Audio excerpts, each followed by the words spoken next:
an Unspoiled Network podcast.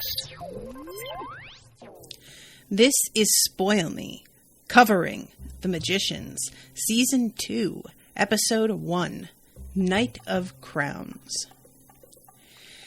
In this episode, there seems to be nothing but obstacles in the way for our heroes, and I am not sure exactly how I feel about this episode, but I'm definitely interested. Hopefully that's enough. Welcome to Spoil Me.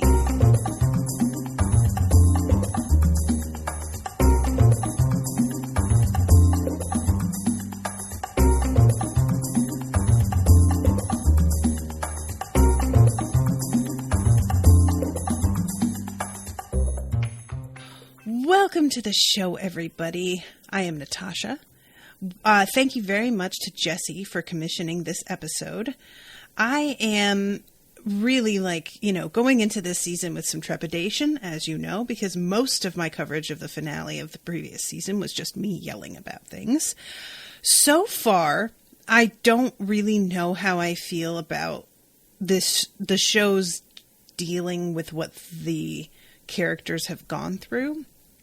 It's a little too soon to tell. I try and do this whenever I've come across a plotline that I have a real problem with, that I feel like was maybe ill-advised or tactless or tone-deaf. I sort of wait to see if a show is going to go on to address maybe what that misstep was later on. And I've had my eye out this episode for that, because I know that a lot of you said most of season 1 is accurate to the source material, and that from here on out, it's a lot of very different storylines that are not actually from the books. So I was sort of wondering whether or not, as the writers continue to spin off in their own directions with the material, if they were going to try and sort of apologize for what went on in season 1. I'm not really sure whether I would want that or not, because in some ways that's sort of like a, disrespectful thing to do to the author whose work you are riffing off of. On the other hand, I would like to see them kind of try and repair the damage that they did in deciding to keep that storyline, because in the end, that was their decision, that they were going to hold on to that particular plot thread and not change it to be any number of other things that they could have done. And it's still unclear to me. I feel like some gratification for the fact that it feels like Julia is obviously going to be dealing with the trauma of it, and that is something that I feel a lot of shows tend to sidestep when they include rape as a plot device. It's something that winds up being sort of shunted aside once they have gotten the character where they need. That character is supposed to just sort of get over it. And watching, it's one of those really, it's a terrible catch-22, because on the one hand, I don't want them to just toss it aside and act like it never happened, and for Julia to just be fine. On the other hand, watching somebody cope with trauma is often not good TV. It's really hard to watch. It makes a character seem unsympathetic at times. This is sort of the pitfall of, say, the 5th Harry Potter book, where he has, the 5th one, yes. He's going through a lot of the similar PTSD symptoms of having been attacked by somebody he thought he was on his side and seeing somebody killed in front of him. And so the 5th book is a lot of Harry yelling at people. It's all caps Harry. And I know that I originally read that and had very little sympathy and was just irritated at his outburst because I didn't really get it. And that's sort of the danger with television, because a lot of people don't really get it, and they will fail to have any sort of empathy for a character that is supposed to be coping with some real shit, because the people who are here to watch TV don't want to watch real shit. They want to be entertained by a fantasy story. And that is precisely why using rape as a plot device is really a dangerous and usually failed prospect, because you are bringing something huge into a world that people want to be fantastical. And I was already a little weirded out by the fact that they were having the author be a rapist. And like, you know, this isn't just some dude who just attacked somebody. This author is a like serial abuser and somebody who committed this like horrible violation over and over and over again for years. So there's just a lot in this story that I can't help but wonder, and I'd be interested to hear what you guys all thought, if you read the book, of how the author actually handled it. Because I obviously know nothing about the author of the original stories. I don't know whether or not he personally has any experience with sexual assault. And if he decides to include several instances of pretty graphic sexual assault in his story, do you feel that he earned that? Do you feel that he like dealt with that in a mature way that addressed all of the potential pitfalls and issues with that? I feel like that is something that could have been done by a good author and maybe doesn't come across on television. Or maybe it just doesn't come across on television because they decided to sidestep that stuff. It's a really difficult thing to sort of pin down whether it has been accomplished or not. But I'd, be curious to hear all of your opinions, because it's something that's been on my mind, obviously, due to the fact that, the tagline, for example, for this season, when I was looking for the image for season 2 to make the banner, the tagline on it said, "When fantasy gets real." And that's something that I really, the quote "gets real." It's like something that we always try and cite when we're talking about medieval fantasy. Well, rape happened back then and we're just trying to be accurate to that. And it's just like, why doesn't "gets real" ever apply to anything other than sexual assault? There's just so many other things that we could be, quote, "getting real" about. And it doesn't really seem to happen. So anyway, Ashley is in the chat, says, "Same, I wrote Harry off as being a hormonal teenager the first time I read it. I rolled my eyes every time he had an outburst." Yeah, exactly.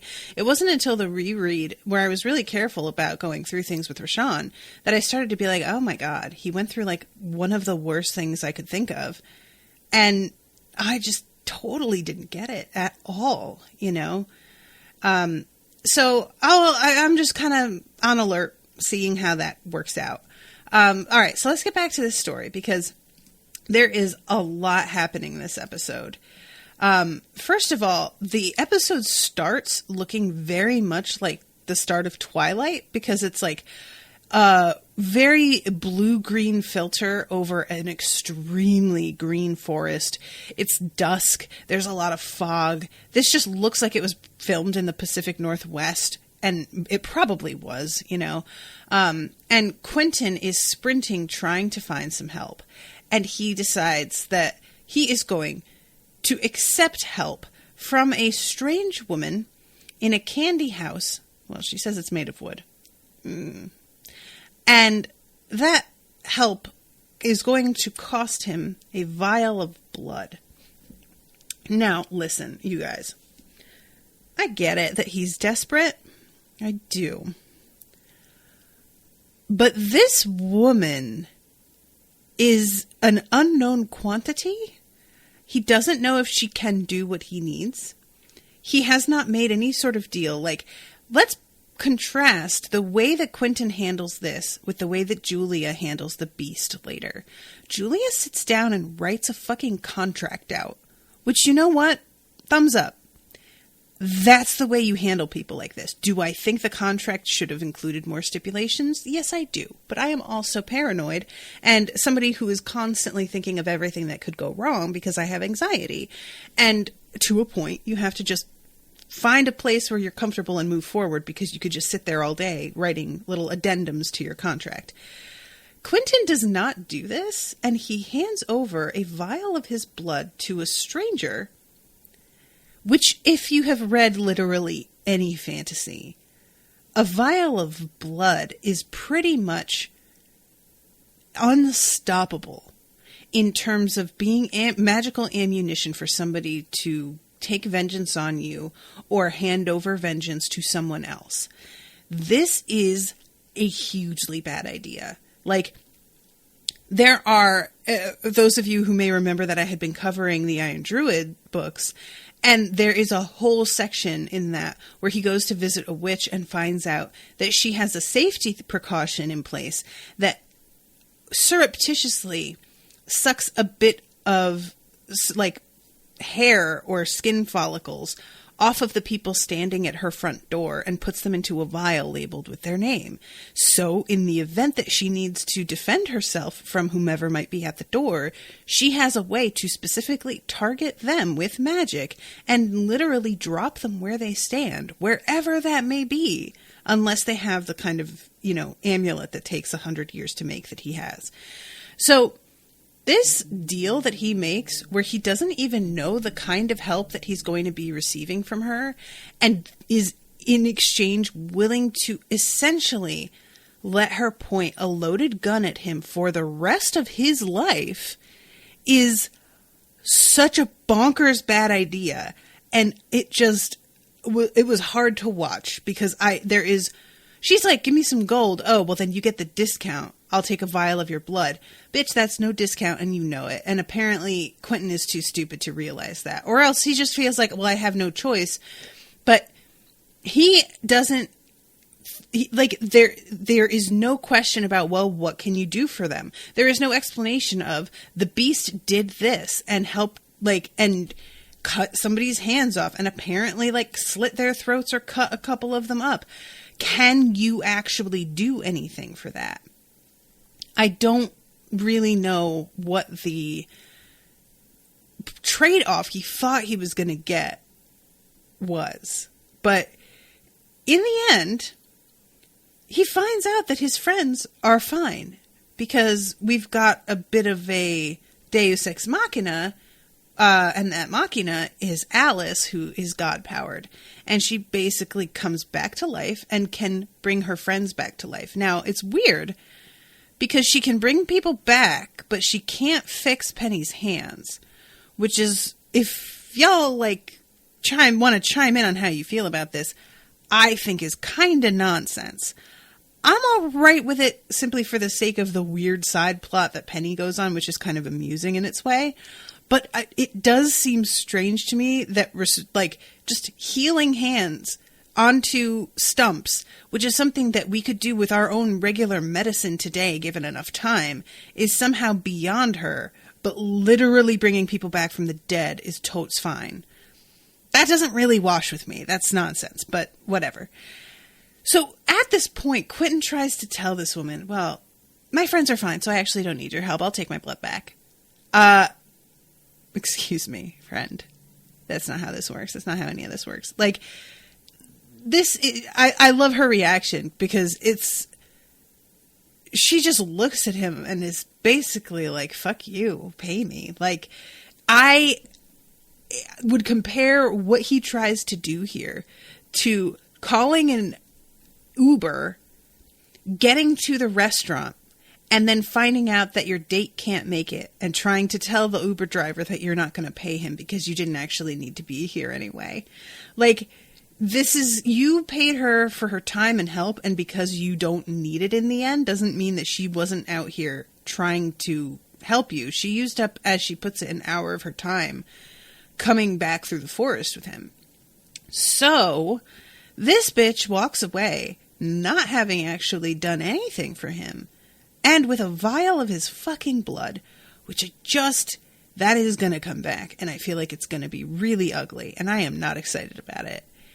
So, alright, we get through that. They are basically fine. And Penny is walking around with his hands in a box and is sort of really chill about it, to be honest. when one considers what he's going through, and doesn't bring it up until way later, because I think that he's expecting them to take it a little bit more. I think he's expecting them to have more urgency about it, and he's sort of waiting for that to happen. And it's sort of weird as you watch this, because they all go to the wellspring. They decide that it's time for them to all get juiced up and use the wellspring that the beast has been using to juice himself up to, you know, get themselves to a level that he's at. And they are all gathered around the wellspring except Penny. And I guess that's supposed to be because they have hands to do whatever it is that they're trying to do. But nevertheless, it really gives the impression of him being very separate from everything.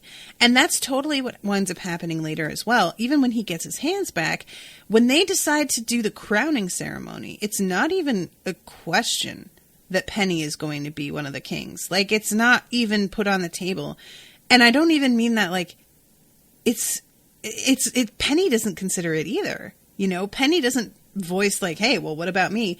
Because he feels like he isn't really a part of this.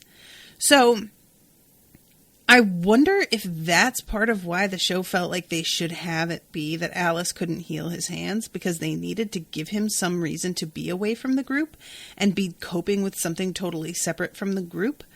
And, you know, out of everybody at this point, actually, I'm not sure about this.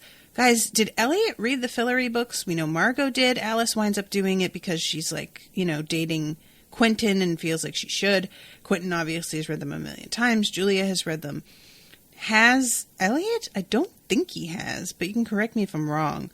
Because I was going to say Penny's the only one who hasn't read them, but that may not be true, actually. So anyway, this wellspring is covered with this, like, really intricate sort of rotating series of interlocking rings that are made of wood and carved with all of these different symbols. And they all try and touch it and are all burned, except for Alice, who is God-powered.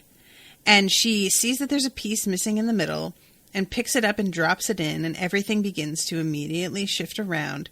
And the lid parts, and there's this gorgeous, like, blue glow that comes up from the water underneath that really makes it feel like it's lit from the inside, you know, like that the water is so powerful that it gives off a light. But the water is low. It's low enough that the bucket, like, maybe one could say that the bucket is floating on the surface of the water, but to me, the way that it's positioned looks like that bucket is touching the bottom. And Alice, reaches down and pulls up this bucket, and immediately everything starts to shake. And they realize that, like, maybe this is not going to work, because it seems like the beast has drained it enough that it could destabilize Fillory as a whole. And Elliot is like, all right, so we obviously, like, we're trying to do this in order to save Fillory and save our friends. And if we fucking blow up Fillory, probably not going to help our overall cause. So why don't we just leave this here? Huggabug is in the chat and says, I was under the impression that Elliot had read them, but not recently. Okay, so then Penny is the only one who hasn't read them. All right, so maybe that is also part of it. How weird to, like, be the one person who hasn't read a thing and, like, be in it. That sucks. At this point, Margot goes on a bit of a monologue, and she is feeling really frustrated with the fact that they don't have a plan. And she says something like, we're stuck in some fantasy that likes to behead its heroes halfway through season 1. And I'm always on the fence with those kinds of lines where a show is, like, being kind of self-aware. Part of me enjoys them, and part of me always, like, feels like it's a little bit too much. But I kind of liked it because I just like Margot. I don't know if I would have liked this line at all if it had been anybody but her delivering it. Maybe Elliot could have pulled it off. But yeah, she says if we even are heroes, we might be comic relief, which, nobody likes that. Nobody likes that thought. And Elliot at this point pulls out a flask that he had like as a backup, and she takes a drink and tries to calm herself down. So they're trying to figure out what the fuck the next thing is that they can do. There are very few options open to them at this point. No knife. The wellspring isn't an option. What do? And then we cut to Julia, who is just climbing out of a ball pit in, I guess, a McDonald's. Well, it can't be a McDonald's because it's like a Chuck E. Cheese, I guess, because there's pizza, which is just, guys. Can you imagine? I think we see him put ketchup on his pizza, which, y'all, if we didn't know that this man was an absolute psychopath already, I feel like that pretty much cements that. You don't put ketchup on fucking pizza, you monster. I'm over it. You know what? Kill this guy. I'm done with it. Huggabug is out here saying, I put ketchup on my pizza. Huggabug, I'm going to need you to go and seek psychiatric counseling about that specifically. There is no reason for it. It is an abomination, and you shouldn't be admitting that out loud to people. No. There's no reason for it. Get out of here. Oh my God, you guys. It's like squeezing Velveeta onto your pizza. What are you doing? What are you doing? Oh, God. So he's like, all right, so you need my help to kill a god. That sounds pretty exciting. He's treating this whole thing like it's just a jaunt, which for him it is. He has been able to beat everybody who has come up against him with no effort whatsoever. I mean, this is just a little bit of a diversion for him. And she says that he can get her help. And he sort of like makes a face like he's not really sure if he's wanting to involve anybody else. Because she makes it sound like he has another person or another god or another like option for her. And I don't get the impression that he's really wanting to like team up, you know. So she explains that his name is Reynard the Fox. He recognizes the name and says, oh, so he's a trickster. And he says that's going to be difficult. And she tries to be tough and be like, well, you don't exactly have a choice. And he's like, well, I mean, I do know that you have that knife, but I mean, I'm still what I am, and you still need to get close to me to use that.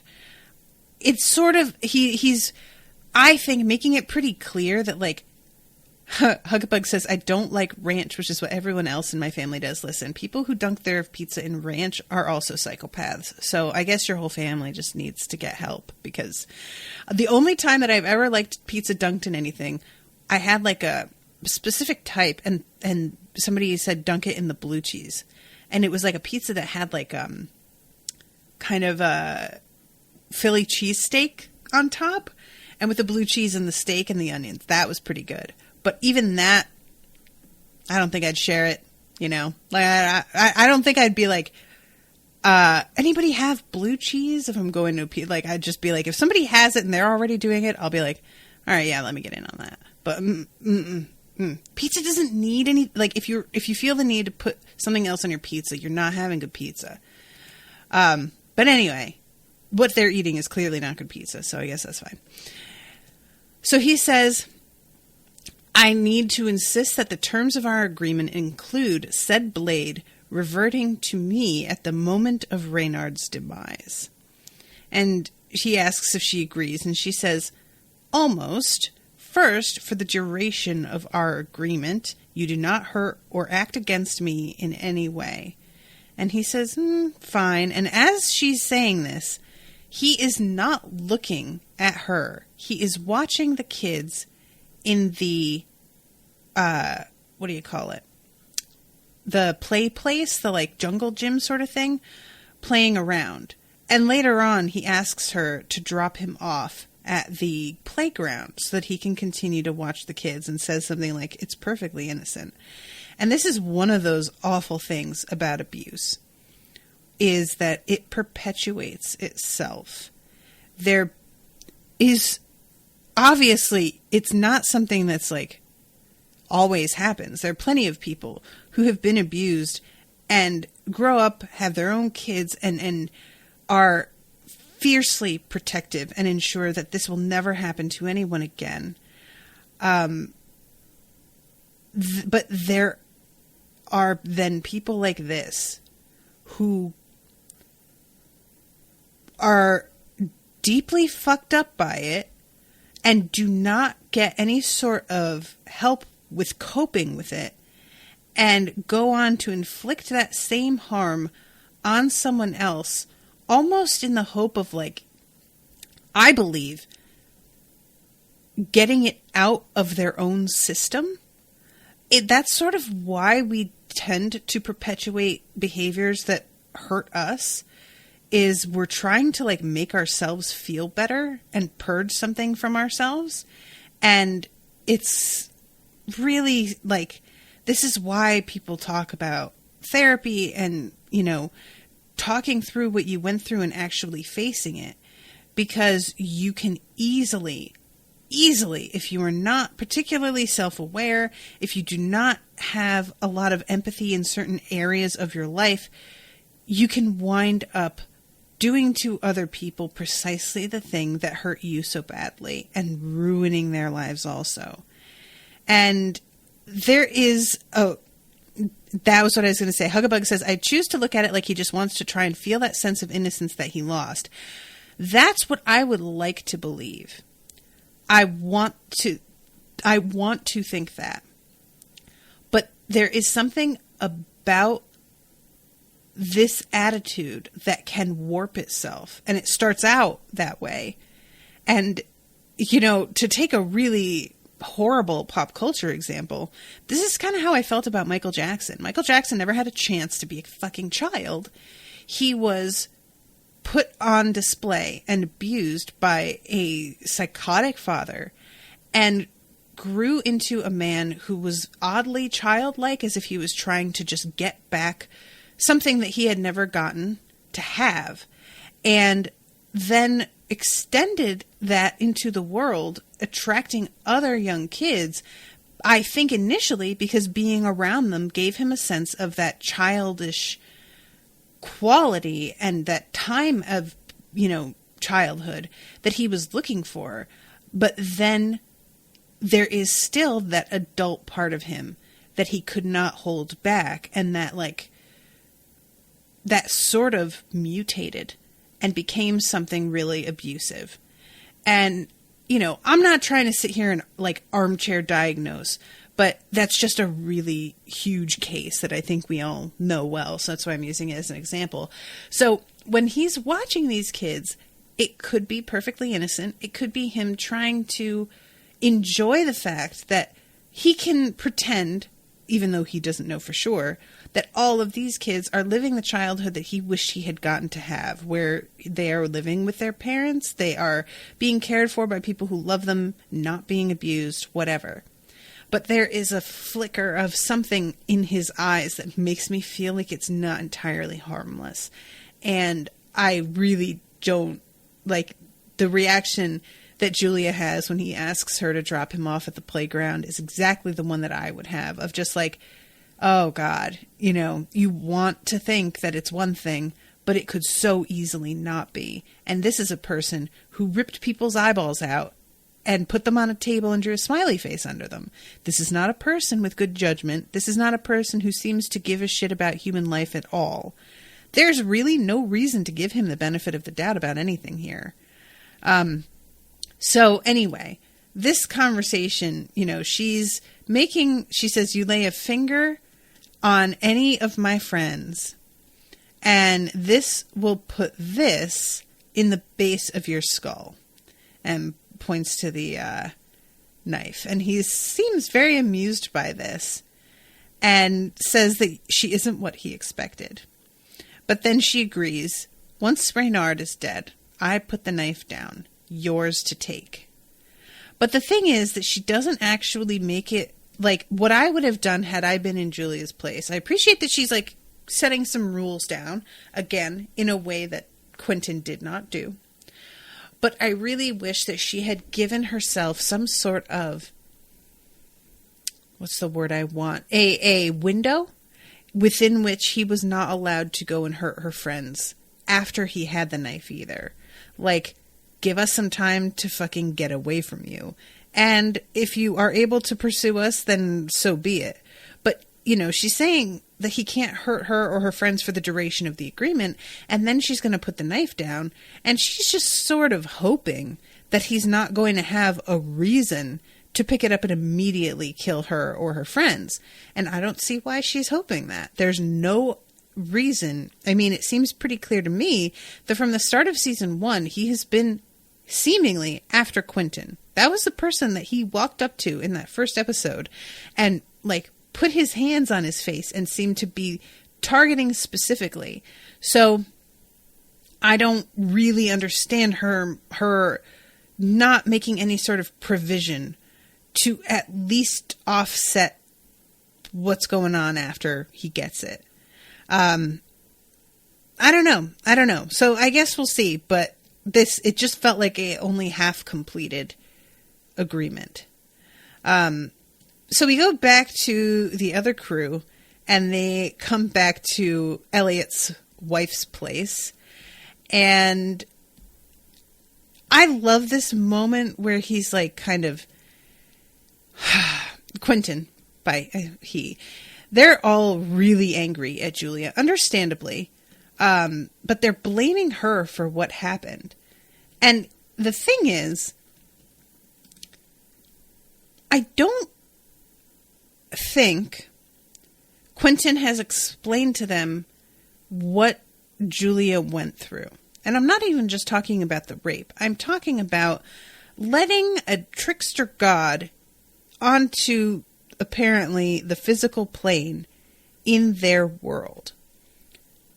And watching an entire crew of people that she was friends with be slaughtered in front of her, and one of them be possessed.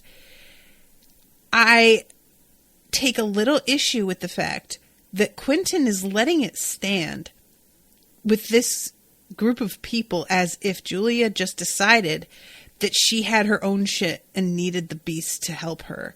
And it doesn't feel to me, get across to them that she has let something into their side of the world that is just as horrifying as the beast, if not worse. Like, this Reynard, to me, is much more frightening. This is something that is, like, the beast, is it trying to get at everybody in break bills? Yes. I don't feel, and I'm not saying that this is true, but at this point, I don't feel worried about the world at large. I feel like this is a magical world worry. We have Fillory that's at risk, and we have the people at break bills that are at risk. But I don't really, again, understand what the beast wants. I don't really know what it's after other than, like, dominating Fillory, which I feel like it's done. So I don't get its goal. And I haven't seen it try to fuck with ordinary, everyday people. And so there's a certain boundary there that gives me a sense of comfort and limit to what he can do. That's obviously not entirely valid. He's sitting here in this restaurant with Julia and could reach out and just kill people here if he felt like it. Like, it's not like he can't get into our world. But I don't get the sense that he wants to. And I don't get the sense that he, like, you know, I feel like there is something specific that he is after, and I simply don't know what it is, and that it does not concern many other people outside of the crew who knows about Fillory in the school. Reynard is a fucking unknown quantity who is going out here and slaughtering people doing this ritual that is a it's a ritual intended to invoke happiness and harmony and goodness. These are people who are completely unrelated and unaware of anything going on in the magical world. And he is doing God knows what else. I mean, we come across later on this crime scene where a family of 5, I think it was, all had their hearts ripped out. This is the kind of monster that the Beast is to Breakbill students, except to everyone. And I really wish Quentin could get across to all of his friends, Julia isn't just doing some selfish thing and, being... I was reading, after I did the recording on it, I read some review of Julia, or of the finale, where they accused Julia of going to the dark side. And I found that incredibly missing the point. Like, going to the dark side, she's trying to stop what she started. And she didn't even start it on purpose. This isn't somebody who, messed with something that they knew was harmful and it just got out of hand. She was trying to do a good thing. She was trying to right the wrongs that she felt she had committed. She was doing her fucking best, and it went left. Going to the dark side, the opposite. Absolutely not. That doesn't apply at all, in my opinion. And the Beast, as far as she is concerned, is the only creature alive that is a match for this thing. I don't really see that Julia had a better choice here. She could have, I guess, killed the Beast and then gone back to her world with that knife and tried to kill Reynard, but that's just her and this weapon up against this thing that literally possessed somebody's body with no effort. It took it 2 seconds to do it, and I just don't see her winning that fight, weapon or no. She needs a supernatural on her side, and she is God-powered, but she's God-powered by virtue of that very creature, which to me feels like there could be a loophole there that she doesn't know that makes it so that she's not actually going to be powered enough to stand up to him. So, anyway, all that to just say that I really wish Quentin had made it clear to all of them that there is another threat going on they know nothing about that is slaughtering people left and right. Let's be honest, with the Beast... We have the breaking of the dean's hands and the taking of his eyes. I know that he killed the teacher at the time that was at the front of the class, right? He snapped his neck. And then there's a bunch of hypothetical deaths when they do that what if spell. How many people has the Beast killed that they know about? Because I feel like Reynard has outpaced the Beast in terms of murders already, and it's been a day. So, I'm just saying, there's this sort of vibe that Julia did something really unforgivable and totally selfish and really fucked up. And I don't know that they would actually feel that way if they saw what was happening. But Quentin doesn't tell them. And he could tell them without bringing into it the fact that she was raped. If he doesn't want to violate that confidence, he could still tell them about everything else. So anyway, I am going off on this tangent. I still have so much more to talk about.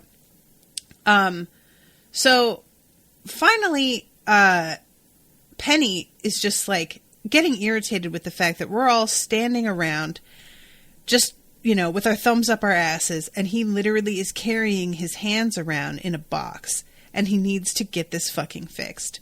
So he, finds out that there is this healing river that allegedly can fix his hands. It's not positive, but it seems like a good bet. And he decides that he's going to go off and do this, and Margot is going to come with him. But she says that she's not wiping his ass, so he's going to have to figure that out, which I enjoyed. So they head off. The healing river, first she has to sew his hands back on, which I kind of, wish that we had gotten to see more of that, because, there's something about that that's so decidedly anti-Margot, her dealing with that. And he gets into the water and he comes out and it seems like everything is totally fine. But the thing is, the only reason Margot sewed his hands back on is because somebody on the shore told them that that's what you have to do. And this dude, who is played by somebody that is familiar to me, but I could not put my finger on exactly what it was. I'm going to go to that scene and see what ye old Amazon... Oh no, I'm not watching this via Amazon anymore, so there isn't the X-ray. But this dude is the one that yelled to them that she needs to do this, and he also like comes on to Margot in this real like creepster kind of way. He wants a tip from them for telling them what to do here. And listen, there are things like this out there where it's technically like a public thing, or it's technically something that you could have done yourself, but somebody gets in there and like makes a living off of it, or at least makes like a good chunk of change on the side, putting themselves into the equation. This is just how the world tends to work, right? Nicole says, wasn't he on Community? Maybe that's what I'm thinking of. I can't remember who he was on Community, but that might be, that's ringing a bell. The Dean. Oh no, that's not the Dean. No. But he might have been the Doppeldeaner, maybe? I don't know. I don't think so though. But this guy wants, I think he says something like 20 gold or 3 to 4 years of labor. It's an amount of money that is wildly out of proportion to the help that he gave. And I don't blame Penny for getting as angry as he does. Like, Margot later on says something about how he was a total douche. But Margot, y'all don't have 20 gold. And y'all don't have time to toil for 2 to 3 years. So I don't know what you expected Penny to say to this guy or to do about this. But it's like the guy is being absolutely unreasonable. Like what he's asking for is nuts. You know, this is like, I was talking to a listener whose husband, I think she said he grew up in Sri Lanka. Well, it was a country in which people frequently do things like wait outside buildings with umbrellas. So when it's raining, they will hold the umbrella over you and walk you to your car, and you're expected to give them $1 because they kept you from getting wet, you know, this kind of thing. And yeah, I'll give you $1 for giving me an umbrella for a minute. That's worth $1. That's fine. I'm not giving you 200, which is kind of what he's asking for. And she tries to give him her diamond earrings, and he doesn't even know what that is. Like, that's not worth anything. So I don't even remember what it is, because she hands him something back, and I think it might be like the thing that she used, like the kit for sewing back Penny's hands. But they walk away, and this guy is so irritated that he puts some kind of spell on Penny so that his hands begin to cast on their own and like low-key malfunction. Now, guys, what does this dude... Oh my god, Sue says he's like the bathroom attendant of the river. Yeah, the bathroom attendant with like a fucking gun who's extorting you. What does this guy plan to do when people come to this river to be healed and they don't have any money? And like, I mean, I guess it's indentured servitude, but he doesn't really have any authority to do that, right? But anyway, Penny winds up coming back later once he realizes that this guy fucking did something to him. And he does not... The dude basically says, sorry, actions have consequences. Like, you don't get to just come back and say you're sorry and undo shit. And I kind of like that. Like, as much as I hate this dude, and he's being really, like I said, completely over the top and unreasonable with the way he's reacted to things, I do feel like Penny is somebody who has been able to sort of like get out of every sticky situation that he has been in, even while being such an asshole. And him finally being taught that maybe being an asshole is not always the way to go. That's kind of an overdue lesson. And I'm not exactly mad that he's learning it, if you know what I'm saying. So that's what's going on with that. And he also says, especially in your new position, and he doesn't get into what that is. And Penny wants more information. Of course, he doesn't tell them. Meanwhile, with the rest of the crew, they figure out that there is this library that they need to get to, this like armory that has a bunch of battle magic in it.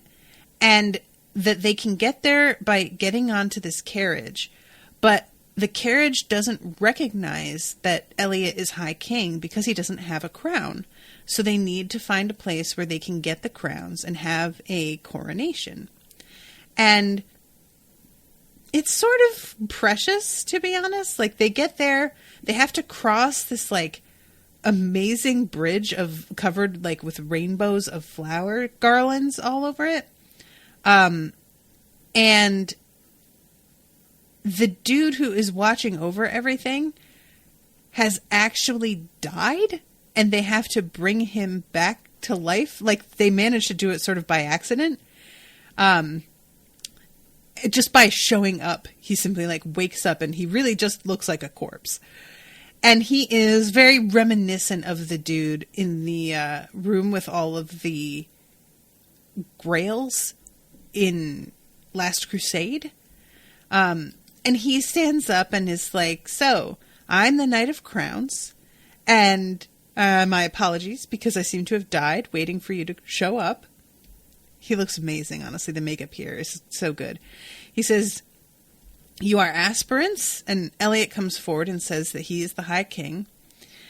And this dude says, all right, excellent. Well, you just have to answer some questions and prove that you are the children of Earth. And this is so funny because what he's asking are a series of pop culture questions that are so vague as to have 30 right answers most of the time.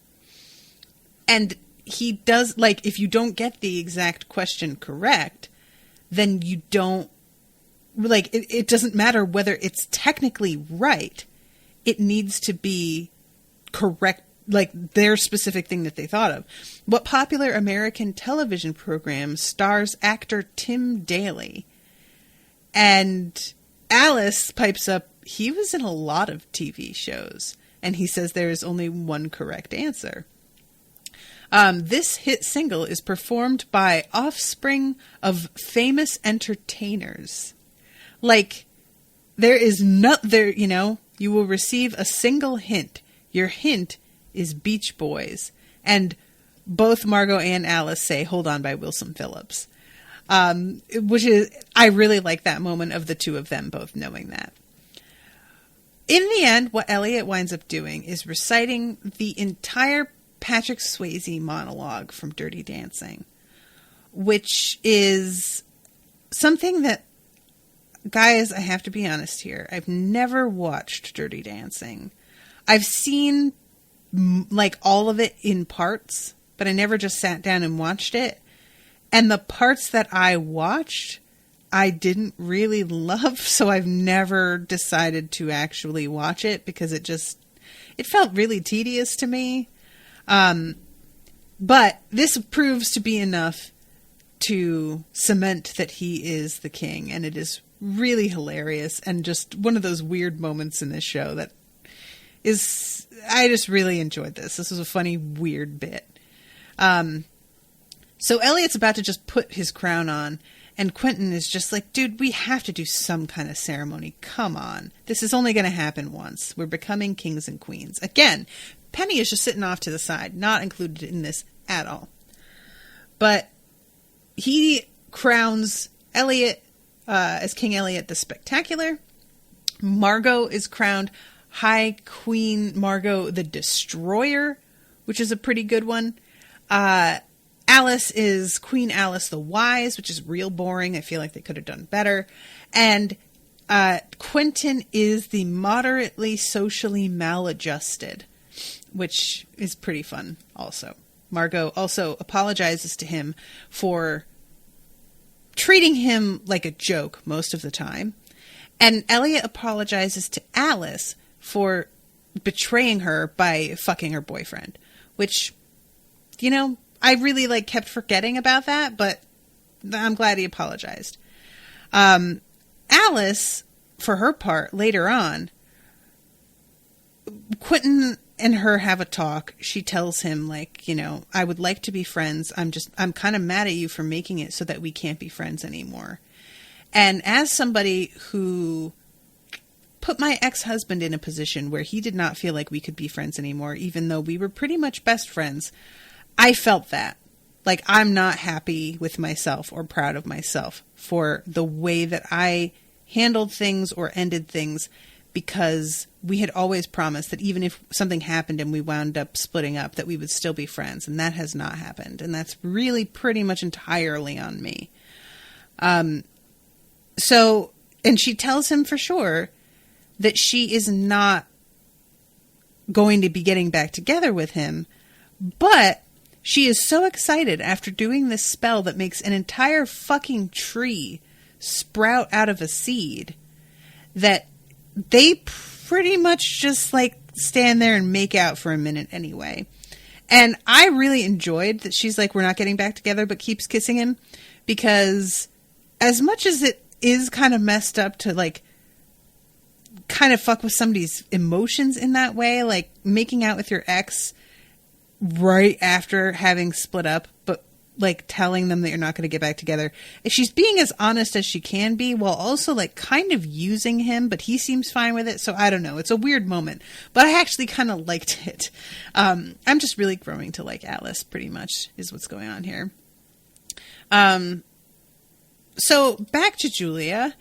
She is talking with the Beast, and he is saying to her that he knows what happened to her, because he can tell that despite not being killed, this god still took something from her. And he is also a rape survivor and shares that with her.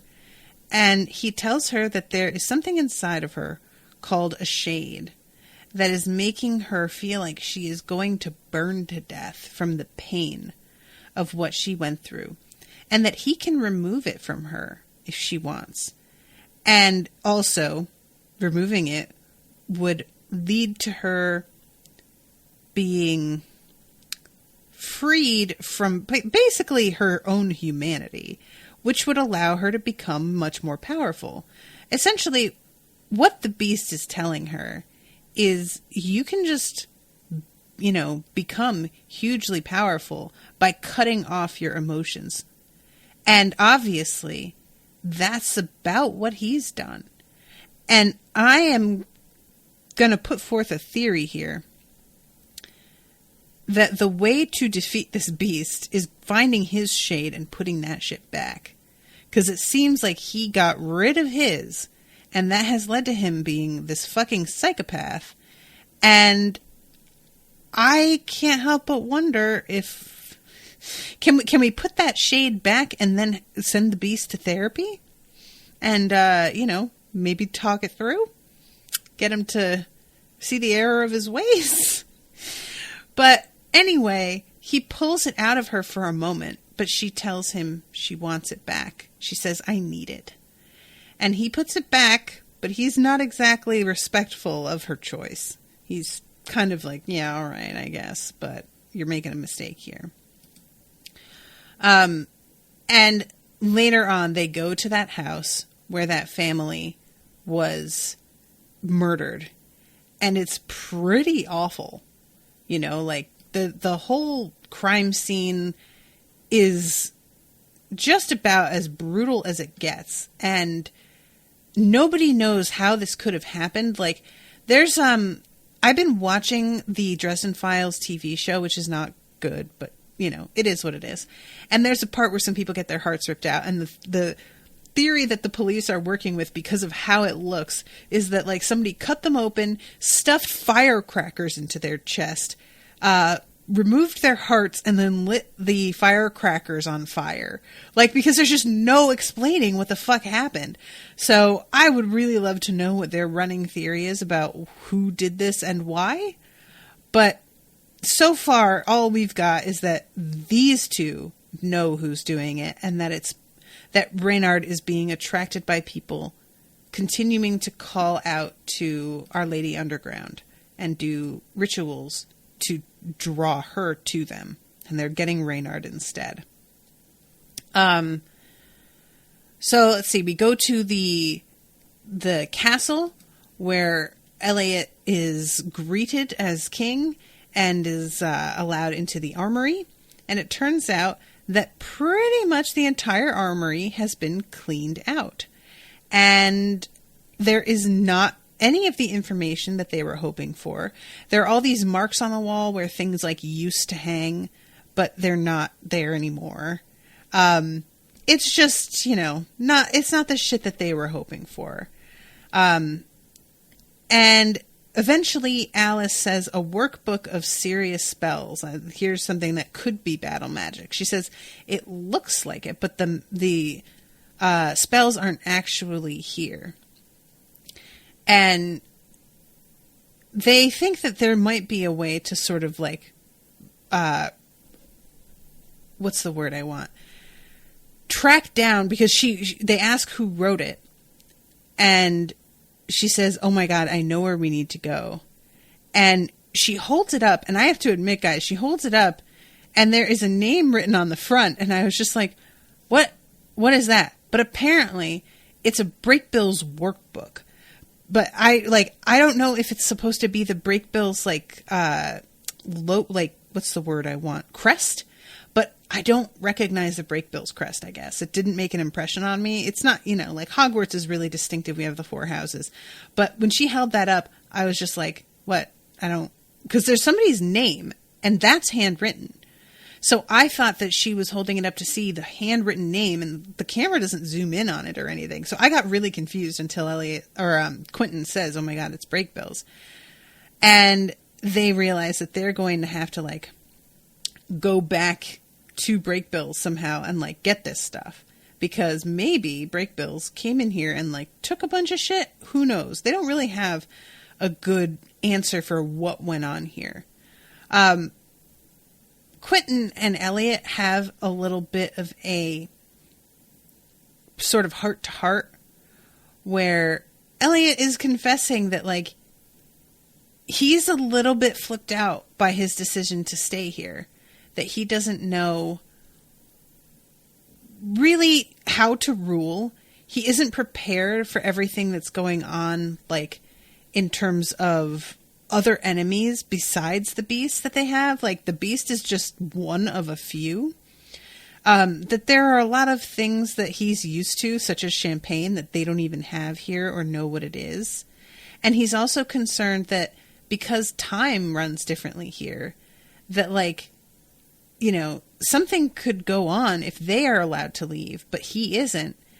That what if they go and come back and he's way older or way younger, and he winds up eventually king by himself. I should also mention how weird it is that he's married, but she isn't the High Queen. Margot's the High Queen, because it's only children of Earth that get to be kings and queens. That seems like a real ripoff to me, and I think I'd be pretty mad, but I guess she knew what she was getting into. But still, that just seems rude, what is she then? Low Queen? Is there a fucking other title for her? What's that? King's consort? She's his wife, though. It's more than that. So I love when he says it's considered extremely disrespectful to touch a king without permission, because Quentin is leaning up against him, and Quentin backs off and he says, but I think you should probably hug me right now. And I really love this because, there has been a lot of friction between the two of them. No pun intended, because I was about to talk about the fact that they fucked also. And I really like the fact that they are able to go back to friendship and have it still be affectionate friendship without it being sexual. That there's their relationship has that kind of respect where they can draw new boundaries and both agree on them and respect them and change the parameters of who they are to each other. It's just a rare thing to really see, because we are not used to, as a culture, going in and out of sexual relationships and becoming friends again, except with men and women characters. And we don't often respect that either. Usually when men and women have hooked up, they wind up sort of being hookup buddies throughout something. And they never really go back to really just being friends. So, you know, take that for what it is. But I just really liked that scene. And I like the two of them being able to be honest with each other a little bit more. So I think that I've got everything right, because we have Julia getting her shade back. Put it back now, Martin. There's a weird chemistry between her and Martin. I don't really want Julia to be fucking the beast. Don't get me wrong. He's terrible. And Julia has had enough weird sex on this show, as well as rape, that I don't need that to be a thing. But I really do feel like she has more chemistry with him than she has with any of the dudes she was actually fucking. So I don't know what to say about that, but I like their scenes together. And he says, martyring yourself to your pain isn't all it's advertised to be. It'll destroy you. There's no glory in that. And I still think that he's right. She needs help. She needs to go back to where she had been when she met Richard and probably talk to them about what she went through. And he says, you'll get Reynard, but he'll still win, which is a really interesting line that I also like. And the episode ends with a close-up on her face as she starts crying. And I'm just like, I need you to do something, Julia. Just getting Reynard can't be your only focus, because you are just going through some real shit right now. So you're going to need to deal with that. But yeah, I like this episode. It's just kind of weird. So I'm going to withhold judgment about it overall. I hope that you guys enjoy the coverage of this. I'm a little over time, so I'm going to wrap it up. But yeah, thank you again to Jessie for commissioning this one. And I will be seeing you soon with a new episode. So until then, toodaloo, motherfuckers.